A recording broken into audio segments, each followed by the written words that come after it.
Le mercato est en train de s'enflammer, il est même en train de brûler. Avant qu'on commence, n'hésitez pas à liker, à vous abonner et à mettre un petit commentaire de ce que vous en pensez. On commence directement avec Zegrova. L'Olympique de Marseille a ouvert des discussions pour signer Edon Zegrova. Et ça a été dit par Fabrizio Romano.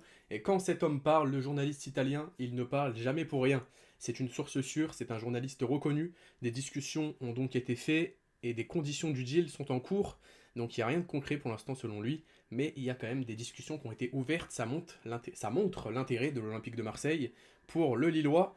Mais pour moi, qui dit bonne nouvelle dit mauvaise nouvelle. Parce que pourquoi Edon Zegrova, il joue à droite, et qui c'est qu'on a à droite en attaquant droit Mason Greenwood. Donc je pense que si Zegrova, il signe à Marseille, il va pas accepter d'être la doublette de Mason Greenwood. Donc il va y avoir deux choix possibles. Soit on recrute Zegrova et Greenwood y part, donc ça serait très triste de le voir partir, sachant qu'on a la certitude que Greenwood sait faire des choses et qu'on va prendre un risque avec Zegrova. On sait qu'il sait faire des choses, Zegrova, mais on sait pas qu'il sait faire des choses avec Marseille, alors que Greenwood, il nous a confirmé pendant déjà une saison avec plus de 21 buts juste en Ligue 1. Il a fini co-meilleur buteur de Ligue 1 d'ailleurs avec Dembélé. Mais Zegrova, voilà, on va prendre le risque de partir sur un autre joueur. Et c'est ça le problème. Alors que Greenwood, il était déjà ancré dans le collectif marseillais. Mais voilà, soit on conserve Greenwood, soit on recrute Zegrova. Pour moi, il n'y a pas de choix.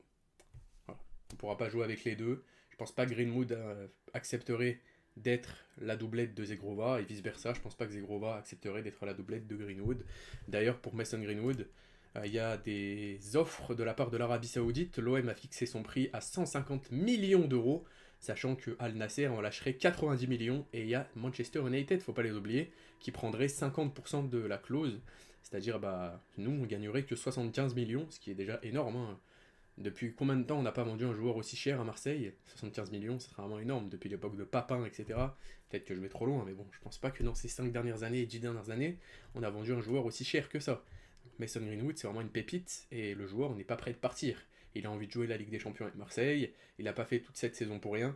Donc on verra bien, peut-être que des fois avec un miracle, il y aura Zegrova et Greenwood dans la même équipe. Ce qui donnerait d'ailleurs déjà un trio entre Zegrova, alors c'est cette photo-là que je voulais vous montrer, voilà, celle-là. Donc Wea, Zegrova et Angel Gomez, donc des Lillois et des anciens Lillois bientôt réunis à Marseille, le trio. Donc ça n'a rien à voir avec Greenwood, mais vous m'avez compris. Ça serait pourquoi pas faisable. J'aimerais bien voir les trois à Marseille. Donc déjà, on a fait Angel Gomez, il manque plus que Wea. D'ailleurs, on en parle directement, Wea, qui est arrivé ce soir à Marseille. Les Phocéens devraient officialiser la venue de l'Américain ce mercredi. Donc c'est-à-dire demain. Voilà, on est mardi, demain on est mercredi. Donc tout est en place pour recruter Wea. Et d'ailleurs, l'OM aurait également conservé une enveloppe conséquente pour recruter un défenseur central et un latéral gauche d'ici la fin du mercato. Voilà, deux postes qu'on doit renforcer, hein, même si très clairement on l'a déjà fait avec Egan Riley, avec Balerdi qui garde son poste de capitaine, qui garde son poste de joueur qu'on commence à avoir l'habitude. Hein. C'était le patron de la défense, hein, Leonardo Balerdi, et puis Medina aussi qui pourra tranquillement occuper son couloir gauche. Après, on verra bien ce qui se passera par la suite. Le mercato est long, le mercato reste quand même très long. Et moi, si j'ai envie de donner mon avis, j'aimerais beaucoup, beaucoup voir Wea titulaire. Voilà. Après, s'il n'y a pas Wea, ça va être la concurrence. Il y a beaucoup de concurrence. Devant, la concurrence entre Guiri et Aubameyang. Sur le côté gauche, il y aura la concurrence entre Rowe et Wea. Sur le côté droit, Greenwood, Zegrova. Après, voilà. L'OM, c'est un club qui réussit en imposant la concurrence. Quand on n'impose pas cette concurrence-là, on ne réussit pas et c'est tout à fait normal. C'est-à-dire que les joueurs pètent plus haut que leur. Je ne veux pas dire le mot, mais ils pètent quand même plus haut que leur ego, malheureusement. Et après, ils ne montrent pas des choses sur le terrain.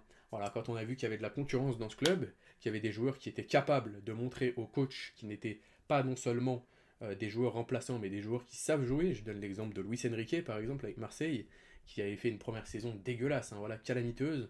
On l'a ensuite envoyé au Brésil, puis ensuite on l'a recruté. Et voilà, lorsqu'il est revenu, il a vu qu'il y avait de la concurrence au club, il s'est imposé comme titulaire décisif. Et il a su voilà, faire une très belle saison la saison dernière avec Marseille. C'est l'un des meilleurs exemples que je peux vous donner pour cet Olympique de Marseille-là. Après, on verra bien, hein, il reste du temps dans ce mercato, qu'est-ce qu'on peut parler de plus? Voilà, l'OM fonce sur Zegrova, Lille veut au moins 20 millions d'euros, bonus compris. Les négociations sont en cours, il n'y a pas d'accord pour le moment, ça vient de tomber il y a 3 heures déjà sur RMC, 58 000 vues. Fabrizio Romano, il en a fait 4 millions, c'est tombé à 3 heures de l'après-midi tout à l'heure. Mais voilà, on verra bien qu'est-ce que ça donnera. Hein. Beaucoup de concurrence pour Greenwood, celle de Weah, celle de Abdallah. Pour Rabiot, il y a celle de Harid, de Nadir. Pour Gomez, peut-être elle d'une recrue. Ordonnaise également, l'OM est sur le coup Ordonnaise, je vous en ai pas trop parlé, mais c'est encore un petit peu loin d'être fait. Mais en tout cas, ça serait tellement beau, hein, tellement beau de voir ce trio, je vais pas me répéter, mais vous m'avez compris, ce trio de Lillois à Marseille, qui a fait des ravages la saison dernière. Lille, c'est pas une équipe anodine, on l'a vu quand ils sont capables de faire des choses, ils les font, et tant mieux. Voilà, c'est tout ce que j'avais à dire dans cette vidéo, on se retrouve très bientôt pour une nouvelle vidéo, on se retrouve déjà le 9 au plus tard pour Marseille, Aston Villa, dernier match de préparation avant la reprise. Allez, prenez soin de vous et moi je vous dis ciao ciao.